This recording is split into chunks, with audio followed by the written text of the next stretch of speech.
కాళేశ్వరం లాంటి ప్రాజెక్టు గనక భారతదేశంలో కాకుండా ఇంకెక్కడన్నా కట్టింటే, ఇట్లాంటి చిల్లర రాజకీయ పార్టీలు ఉన్న కాడ కాకుండా ఇంకెక్కడన్నా కట్టింటే ఒక అత్యుత్తమ పురస్కారం కూడా వారికి అందేది. త్రీ గార్జెస్ అనే డ్యాం చైనాలో ఉంది, దాని కట్టనికి 16 ఏళ్లు పట్టింది. కానీ అదే కాళేశ్వరం ప్రాజెక్టు కేవలం 4 ఏళ్లలో పూర్తి చేసి కేసీఆర్ గారు 45 లక్షల ఎకరాలకు నీళ్లిచ్చే ప్రయత్నం చేసి తెలంగాణను 1 కోటి ఎకరాల మాగాణం చేసింది కేసీఆర్ గారు.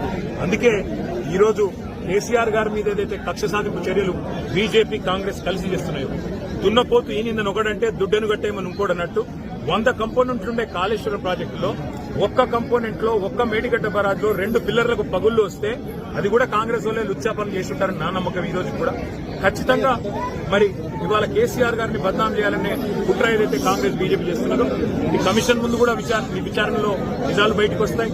మేము చేసిన తప్పేమీ లేదు. అట్లాగే రేపు ప్రజాక్షేత్రంలో కూడా తప్పకుండా ప్రజలు తిరుగులేని విధంగా ఈ పార్టీలకు సమాధానం ఇస్తారనేది మనం